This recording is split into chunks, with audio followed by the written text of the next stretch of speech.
Olá, o meu nome é Ana Raquel e estamos aqui hoje para mais um episódio deste nosso podcast onde falamos sobre o comportamento humano. Hoje, o tema do nosso episódio é: na posição de vítima não há soluções. E devo dizer-vos que este episódio vem na sequência de um outro do qual recebi bastantes comentários, onde falávamos, o episódio número 54, do motivo pelo qual às vezes não agimos. E eu, nesse episódio, abordei a questão de uma determinada forma, isto é, como a não ação poder ser ou ser fruto de uma maturidade emocional que já nos permite ter um autocontrolo e, dessa forma, a não ação pode ser encarada como uma conquista. Quando uma pessoa é extremamente impulsiva, quando não age, na verdade, é uma conquista. E acreditem que isto para determinados temperamentos é mesmo assim, não agir é uma conquista. Mas depois acontece também que, para essas pessoas que são mais impulsivas e, na verdade, se calhar para todos nós, muitas vezes parece que não há soluções ou que não encontramos soluções para a vida. E a não ação vem muitas vezes de um não ver o caminho, de não encontrar soluções, de não perceber para onde caminhar. E aqui a questão é ligeiramente diferente. Na verdade, há tantas questões quantos seres humanos há neste mundo. Portanto, nós temos é que ir percebendo quais são os nossos padrões e se de alguma forma estes temas ressoam connosco.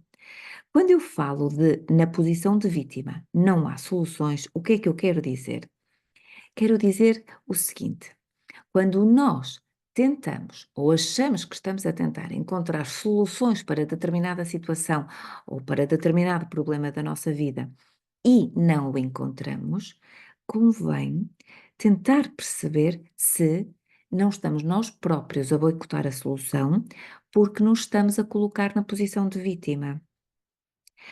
O importante na vida, e a vida tem sempre movimento, e a verdade é que também tem um timing que é perfeito. E às vezes as coisas não acontecem porque não é para acontecer. E enquanto não acontecem, estamos a fazer aprendizagens. Mas se achamos que uma situação é redundante, se repete, se estamos a vivê-la há muito tempo, se não entendemos o motivo pelo qual a estamos a viver, convém perguntar-nos se estamos a ser coerentes. Isto é, se aquilo do qual nos queixamos, na verdade, e eu falei também já sobre isso, não aporta benefícios para a nossa vida. Se não somos nós a bloquear o fluxo da vida, porque de alguma forma há decisões que não queremos tomar. E aqui também pode acontecer uma outra questão, que é: podemos não estar dispostos a assumir a responsabilidade sobre a nossa vida. E por isso é que eu digo, na posição de vítima não há soluções. Porque o objetivo é perpetuar sempre aquilo que já existe. Porquê? Porque se eu me coloco na posição de vítima, o culpado tem que ser sempre o outro. Aliás, esta é a característica da posição de vítima, o culpado tem que ser sempre o outro.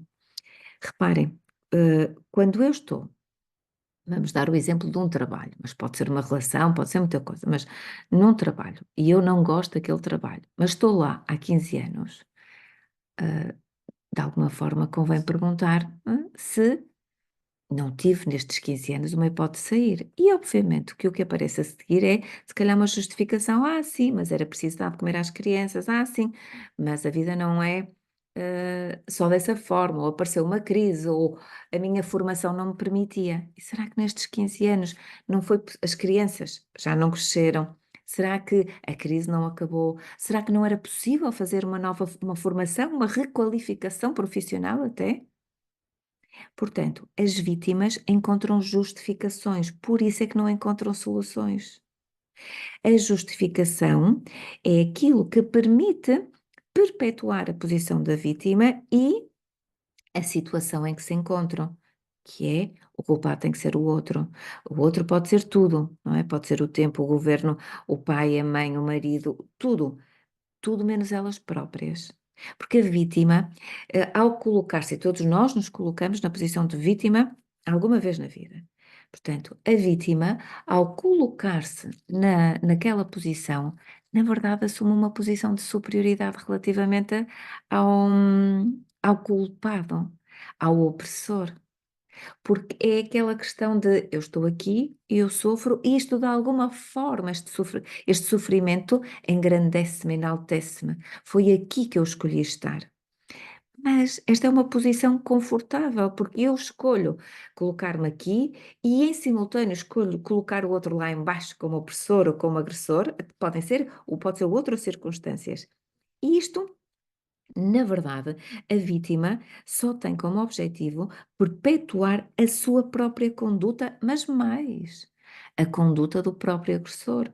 Por isso é que vemos muitas vezes em casos de violência doméstica que a vítima fica durante décadas e décadas e décadas também a ser oprimida. Vemos isto na questão dos trabalhos.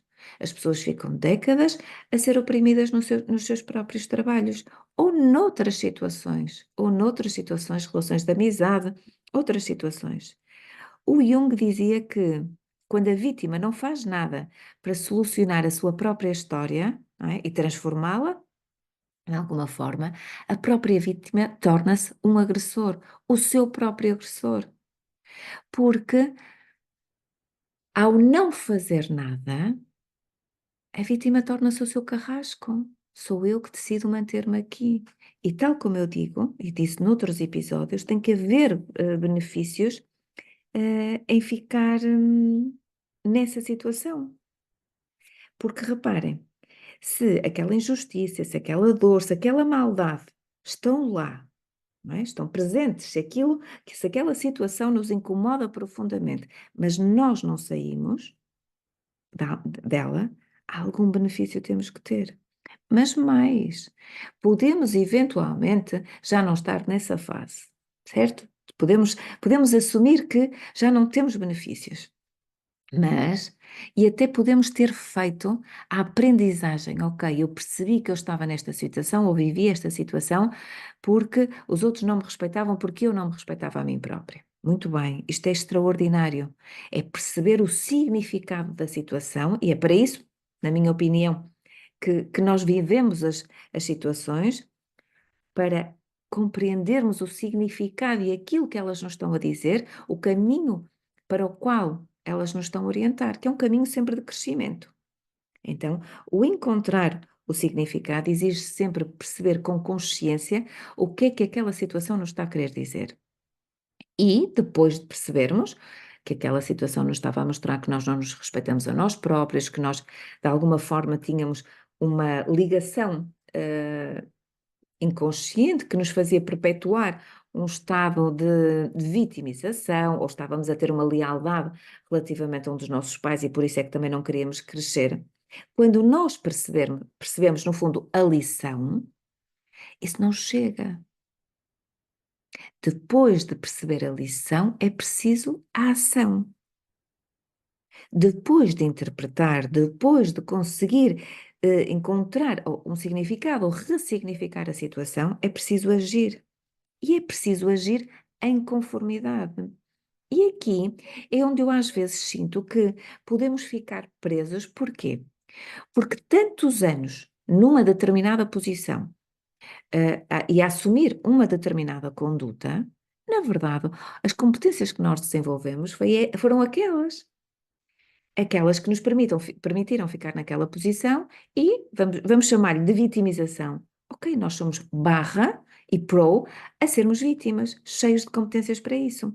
Mas depois de termos mais awareness, mais consciência e de percebermos que aquela situação, no fundo, só nos estava a dizer: olha, liberta-te, respeita-te mais a ti próprio, aprenda a pôr limites, podiam ser estes os significados de algo que nós vivemos. Por que razão nós ficamos ali a não agir? Nestas situações, eu acho que nós não agimos também por falta de competências.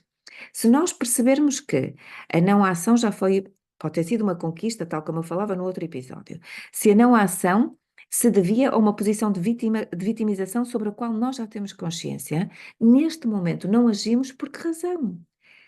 Podemos não agir porque não temos competências nem sabemos como o fazer. E por isso é necessário aprender.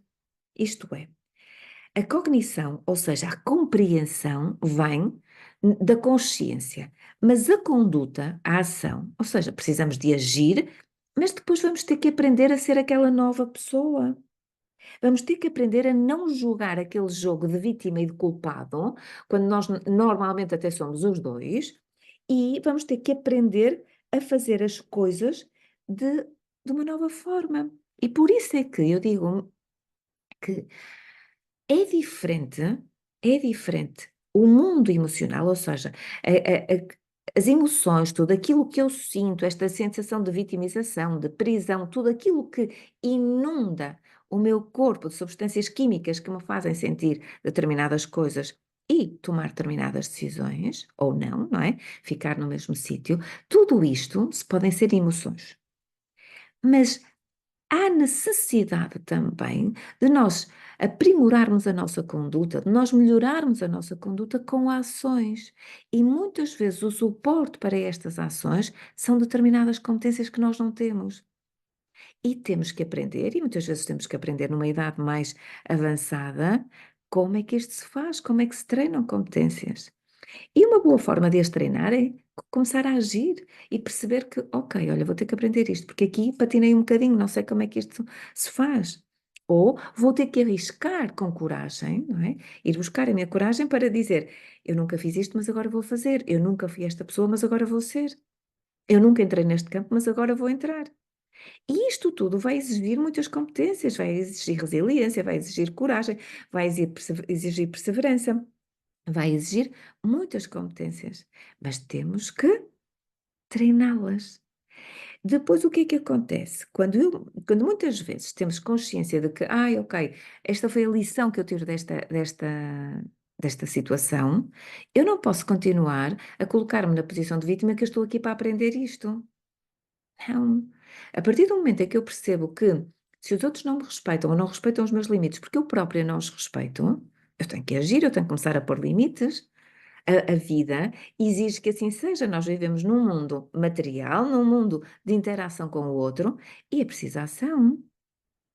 E atuar, não é? Esta atuação, esta ação, é um exercício relativamente a nós próprios também. Porque se nós não agimos, continuamos a perpetuar a posição da vitimização. Como, como quem diz o quê? Ok, eu já cheguei a esta clarividência, eu já sei por que razão estou a viver isto, e eu até já sei o significado desta experiência, que é para eu aprender isto, portanto agora, mundo muda, porque vou passar para a próxima experiência. Não, a vida não é assim. O mundo não muda para se adequar a nós. Nós é que vamos vivendo, vamos crescendo, vamos tendo consciência daquilo que estamos a aprender e que é para aprender, e vamos agindo em coerência existencial, ou seja, vamos crescendo, porque a não ação, não é? Acaba por ser também um construto do nosso ego. Se eu chego a um momento em que eu digo, já sei qual foi a aprendizagem, então se eu sei qual é a aprendizagem, eu avanço. Se eu souber qual é a aprendizagem e ainda estiver aqui a sucumbir aos desígnios do meu ego, que me diz que não, tu és uma vítima, eu continuo a perpetuar a mesma posição. Por isso, não há soluções. A vida não me apresenta soluções, mas mais, vai-me apresentar a reprodução consecutiva daquela situação para que eu possa aprender com ela. E aqui é que eu digo, quando compreendemos, atuamos. Porquê? Porque temos. Se a partir do momento em que temos consciência, se a partir do momento em que sentimos na carne que não, chegamos a um limite, e chegar ao limite muitas vezes é perceber que os ultrapassamos, se tínhamos sido nós ou outro a ultrapassar, eles foram ultrapassados. Então, quando chegamos a esse limite, aprendemos que há limites e temos que impor limites. Isto é ação. Agora, claro que custa, claro que sabemos que vamos desagradar ao outro, muitas vezes sabemos que vamos transformar a nossa vida e os outros não gostam tanto das transformações que muitas vezes as nossas vidas possam gerar nas vidas deles. E por medo, continua o ego com o medo, não agimos e queremos ficar naquela posição confortável onde temos benefícios e por isso dela não saímos. E daí este episódio hoje. que na posição de vítima não há soluções. E no comportamento humano não há nada que nós possamos dizer que é chapa 4, ou seja, é assim. Umas vezes não agimos porque o nosso ego nos diz para não agir, outras vezes não agimos porque a culpa é achamos que a culpa é do outro, porque nos estamos a vitimizar, outras vezes não agimos porque já temos um autocontrole emocional excelente e percebemos que não há nada a fazer, é deixar, aquilo não é connosco, ou já fizemos a aprendizagem sem esse tipo de interação. Portanto, há tantas respostas, como eu digo, quantas situações e seres humanos há no mundo. Agora, o fundamental é agirmos com coerência. Porque a coerência é sempre aquele barómetro interno que nos diz é por aqui o caminho, mesmo que nós não o vejamos. A coerência existencial, aquela coerência interna, é o que nos diz, pá, levanta o pé que depois a vida põe o chão. E isto é o que faz sentido, nós no nosso corpo sentirmos qual é o caminho. E depois, claro, as soluções aparecem. E quando eu falo aqui em coerência existencial, é o seguinte: é uma coerência entre pensar, sentir e agir. Porque muitas vezes nós já conseguimos pensar, ok, já pensamos bem, já percebemos, isto é uma lição. Até já sentimos que a lição é para nós e já ressignificamos aquela experiência e já dizemos, ok, até fico grata ou grato que isto tenha acontecido porque desenvolvi tantas competências, sou uma pessoa nova. Mas depois é preciso agir de acordo com aquilo que essa nova pessoa está cá para fazer e não a antiga. Portanto, é preciso coerência entre o que sentimos, o que pensamos, o que sentimos e a forma como agimos.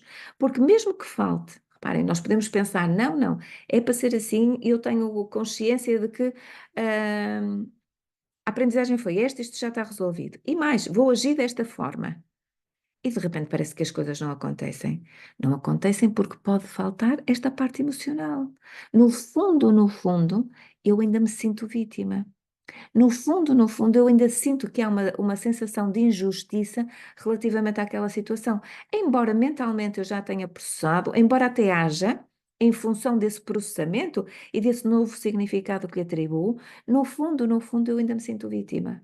E por isso é que, apesar de a ação também existir, os resultados não acontecem. Porque cá dentro eu ainda sinto que sou uma vítima.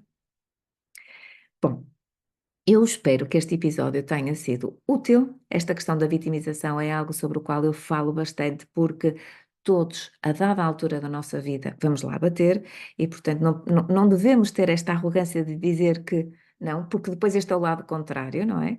Quando nós dizemos eu nunca me vitimizo, também estamos na outra polaridade.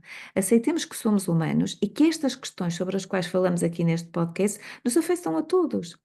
Claro que há umas que podem afetar mais um determinado perfil de pessoa, pessoas com um determinado temperamento e outras afetarão outros, mas como humanos que somos, todos padecemos disto. E ao longo da nossa vida, obviamente, vamos sentir-nos na posição de vítimas, tantas vezes também nos sentimos na posição de agressores, portanto, está tudo bem.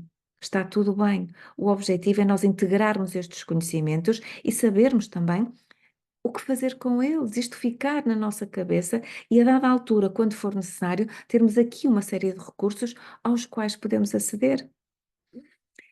E eu espero que o episódio tenha sido bem útil. Nós vemos em breve. Fiquem bem.